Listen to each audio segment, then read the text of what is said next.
En esta tercera presentación acerca de la autoridad y el liderazgo de Moisés, debemos resaltar sus esfuerzos por, primero, contener la ansiedad del grupo. Segundo, plantear los retos posibles, aquellos que estén al alcance de sus seguidores. Tercero, testar las aguas, probar lo que está sucediendo en el grupo. Darle tiempo de maduración a los problemas y no tratar de resolverlos inmediatamente, sino cuando estos estén maduros. Maduros para el que guía y maduros para los que lo siguen. También, como otro punto de su particular forma de liderazgo, es mantenerse expectante e iniciar el siguiente paso aguantable para la población. Fundamentalmente devolver el trabajo al grupo, no crear dependencias y promover responsabilidades individuales y grupales. Para él era muy importante cuidar y sanar las heridas. Dicho esto, trataremos de analizar las fases de un proceso transformacional de autoridad y liderazgo.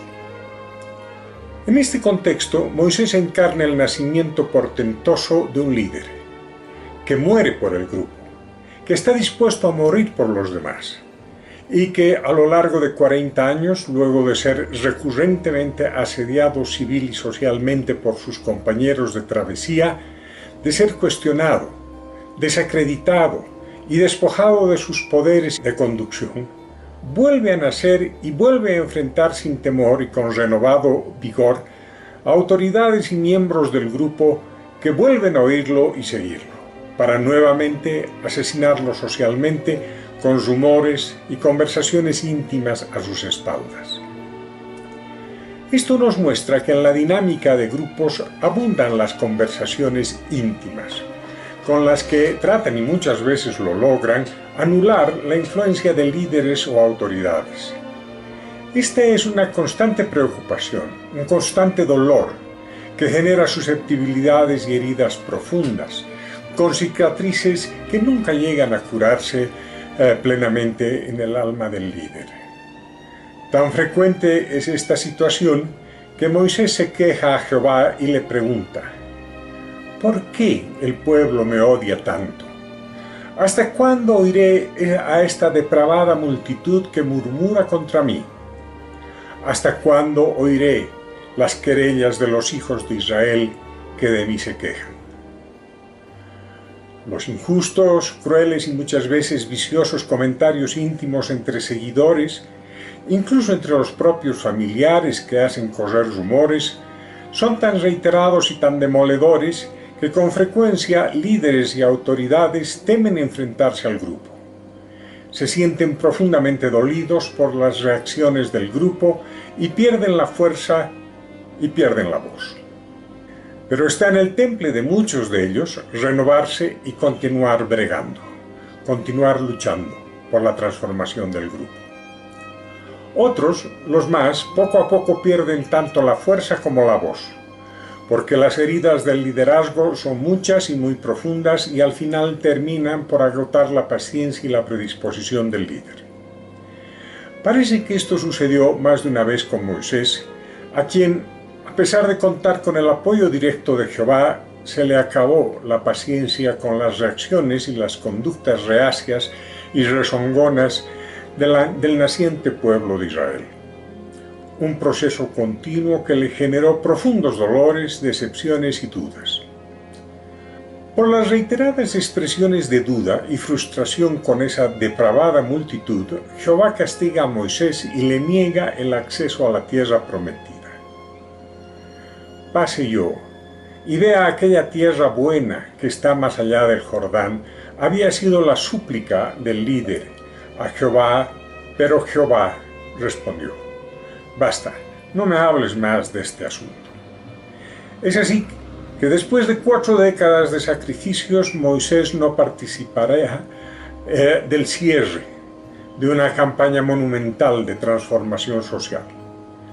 Así, a las condiciones raras del nacimiento de Moisés se aúna la angustia, se aunan los dolores prolongados y sostenidos de su vida grupal, las que llegan a manifestarse cruelmente en el momento final de su vida, con el mandato divino de no pisar la tierra prometida.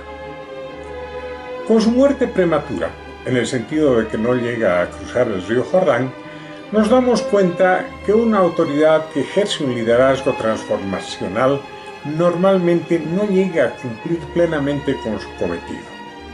Serán otros los que concreten aquello que él o ella comenzó.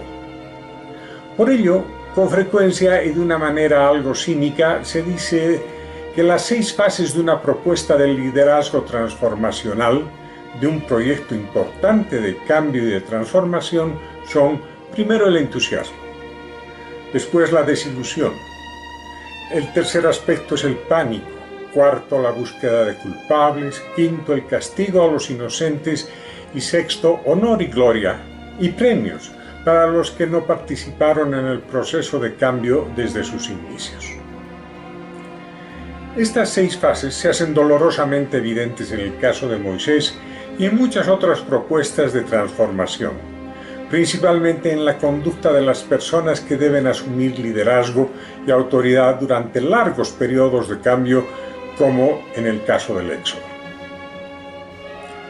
El anterior listado, a pesar de su evidente cinismo, nos alerta acerca de que los periodos de cambio y superación no necesariamente coinciden con los ciclos de vida o de participación directa de quienes inician estas transformaciones. Especialmente nos alertan acerca de la lentitud en el arranque del cambio y de la desesperación de muchos por resultados inmediatos, al extremo que están dispuestos a cortarles la cabeza a líderes y autoridades cuando los procesos de cambio tardan en mostrar resultados concretos. Luego del entusiasmo de la salida de Egipto, el pueblo de Israel, en el curso de su travesía en el desierto, muestra innumerables momentos de desilusión y pánico, de rebelión y castigo contra sus líderes y autoridades. Y es evidente, por el propio proceso de cambio, que no es inmediato, que quienes alcanzan la gloria de la tierra prometida fueron personas que no participaron plenamente de los trabajos y los peligros del inicio de la transformación. Aunque en este caso Josué y Caleb estuvieron siempre muy cerca de Moisés. Ellos constituían la nueva generación de conductores, la generación de recambio. La moraleja de este relato es que luego de los entusiasmos de inicio, el liderazgo transformador debe encarar largos periodos de desilusión y pánico en los cuales se buscarán responsables y se sancionarán a quienes muchas veces solo fueron culpables de mantener encendida la llama de la esperanza o la pureza del mandato original. Tales castigos denotan una reacción muy humana contra la incertidumbre del cambio, contra las travesías por territorios desconocidos y hostiles y la vulnerabilidad del grupo a fuerzas y procesos que ya no son los que familiarmente habían creado hábitos cómodos y dependencias sin mayor responsabilidad. Ahora, en la ruta de transformación que cruza por muchos desiertos e incluye toparse con innumerables enemigos, el grupo debe desaprender mucho y aprender nuevas formas de valerse por sí mismo. Ante los nuevos esfuerzos, las nuevas demandas, haceres y saberes y formas de interactuar, es casi automática la reacción grupal de culpar al líder primero y a la autoridad después de todas las incomodidades y desgracias por las cuales están pasando el grupo. Todo esto ocurría en el arduo y laborioso trabajo de construir la nación de Israel, de construir el pueblo de Israel a partir de un cúmulo de esclavos más egipcios de nacimiento que arameos de tradición. Y por lo tanto no es de extrañar que fuera la figura de Moisés el blanco de todos los reclamos. El concepto de pueblo de Israel trabajosamente renace y retoma la figura del arameo errante de sus predecesores, esa figura con la que fue calificado Jacob en sus idas y vueltas hasta reconciliarse con su hermano Esaú y estructurar una sociedad familiar y pastoril a lo largo de la franja entre Siquem y Beerseba. Pero continuemos. Luego de cerca de 500 años de abandono de las tierras de Canaán y residencia en Egipto, nuevamente la idea de un solo pueblo se hace realidad con el Éxodo. Para ello, Moisés debe encarar dolorosas y complicadas labores, trabajos de construcción, ya no familiar sino nacional, que demandan de destrezas de conducción muchísimo más complejas que todo lo que él vio hasta entonces. Mucho más complejas que la dirección técnica de obras y la construcción de monumentos. Para comenzar, tiene que conducir un pueblo plagado de facciones y subgrupos en permanente conflicto interno y tiene que hacerlo sin la autoridad patriarcal de sus mayores. Su autoridad es aceptada por unos y cuestionada por otros. Algo natural en un grupo heterogéneo que muchas veces expresa su descontento y promueve incluso el retorno a Egipto para que sus antiguos captores les resuelvan los problemas de alimento, abrigo y vivienda que les deparaba la dependencia de un proveedor seguro, aun a pesar de que este proveedor seguro fuera tiránico, despótico, militar o extraño.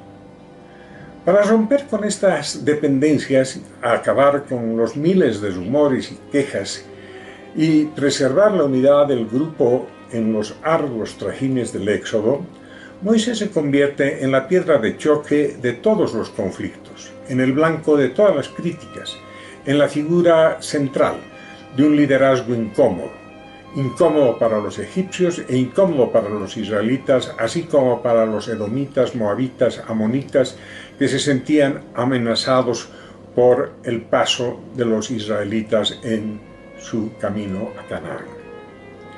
Se trata pues de un liderazgo transformador de un pueblo y desafiante para quienes no querían dejar sus antiguos vicios y costumbres de dependiente comodidad. En este proceso, el grupo también ha cambiado. Ya no es una familia, es un magma grupal indeterminado que busca constituirse en nación. Este es un complejo de tensiones de confianzas mínimas y de desconfianzas recurrentes, de amistades, susceptibilidades y enemistades, de miedos ocultos y de algunas supuestas certezas que pueden terminar siendo destructivas. En estas circunstancias, los retos de adaptación no se resuelven con recetas y palabras azucaradas. Se debe respetar el conflicto, tolerar y tratar de responder a valores contrapuestos y a las preocupaciones ajenas, preservando en todo momento la cohesión del conjunto, el propósito, el centro del cual no se puede fallar. Veamos algo de esto.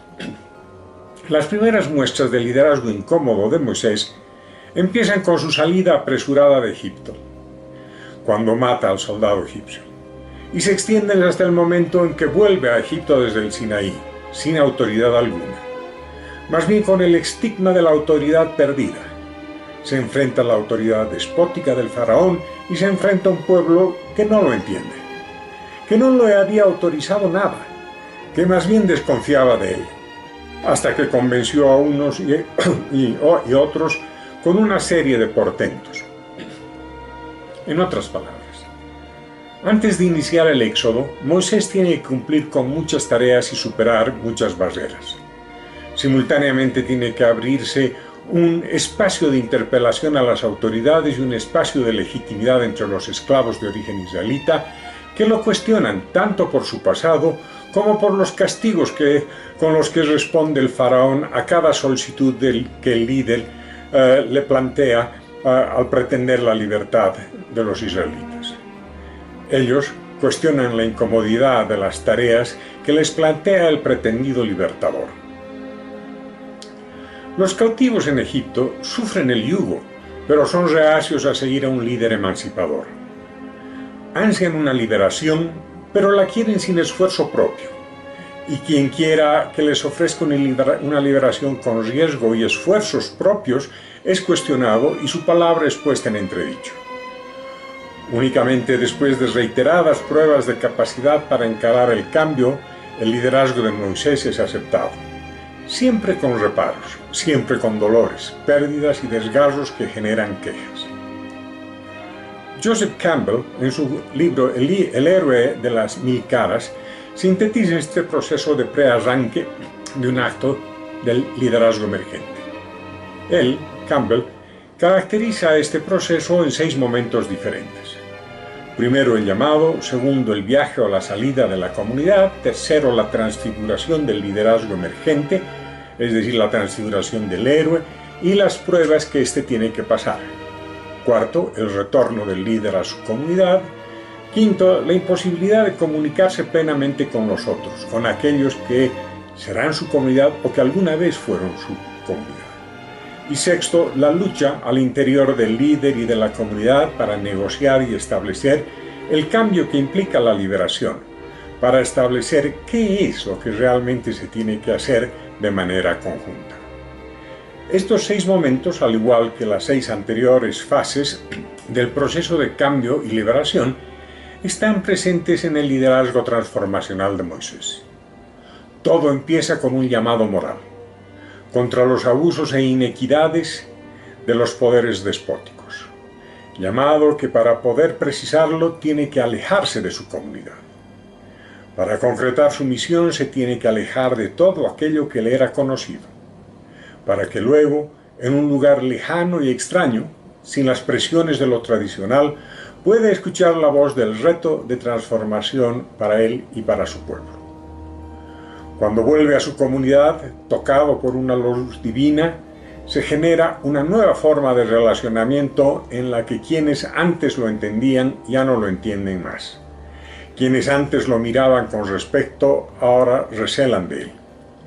En fin, las condiciones han cambiado y el discurso que trae el líder emergente es extraño para quienes lo escuchan.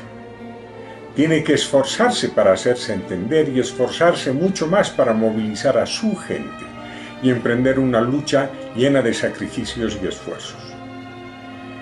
Esta historia nos muestra que antes de iniciar una transformación grupal, se concreta la transformación individual del líder, del héroe dispuesto a sacrificarse en una epopeya de cambio.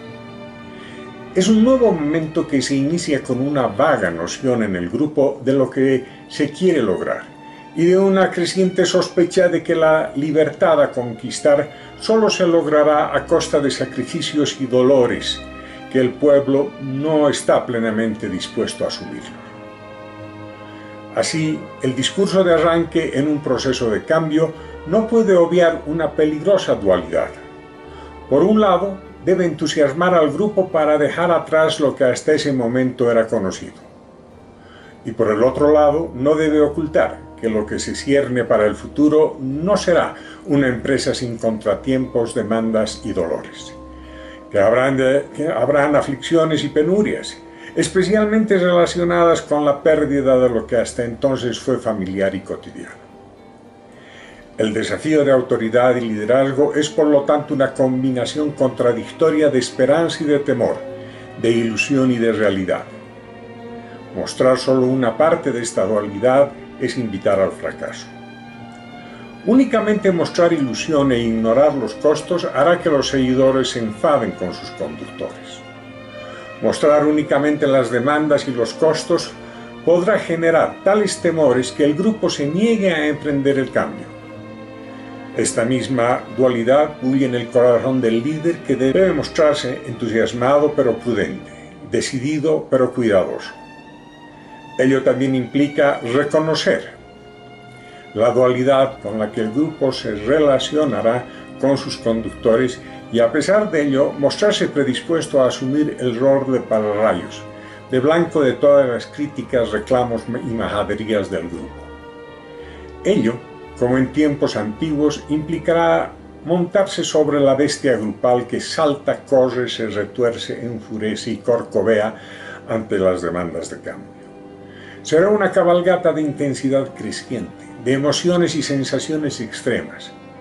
Quien no esté predispuesto a sentirlas difícilmente mantendrá la firmeza necesaria para el logro de los propósitos de cambio.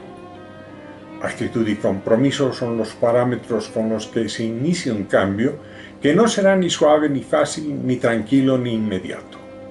Mantenerse firme en la empresa de cambio también implica tratar de salir ileso, personalmente, de las tormentas de la transformación, de los dolores del crecimiento que afectarán al grupo y se expresarán en sus conductores como si fueran cajas de resonancia, destinatarios últimos de los temores, las angustias y las frustraciones del grupo. Como decía un líder político, quien no esté dispuesto a sentir el calor, que se salga de la cocina. O como decía Ronald Heifetz, reconocido profesor de liderazgo de la Universidad de Harvard, quien equiparaba este proceso a una olla de presión, al manejo de una olla de presión y a la sensación de hallarse dentro de ella. El desafío de un liderazgo efectivo es iniciar una transformación, administrar y alinear sus presiones y tensiones, concretar un cambio y sobrevivir en el intento. Es por ello preciso prepararse para asimilar las tormentas que emergen de un amor tortuoso y compasivo con el grupo que pasa, sin previo aviso, de un extremo de dependencia a un extremo de libertad, de un extremo de aceptación a uno de rechazo, de nacimiento en y para el grupo, así como de una muerte prematura en manos del propio grupo. Al contemplar todas estas presiones y malos entendidos, de comentarios hirientes y conversaciones íntimas cuyo objetivo es desempoderar al líder y a la autoridad, de asesinar socialmente a los conductores, no nos queda más que expresar toda nuestra admiración y respeto por el coraje de aquellos líderes que están dispuestos a sufrir e incluso morir socialmente por el grupo, por el mejoramiento del grupo.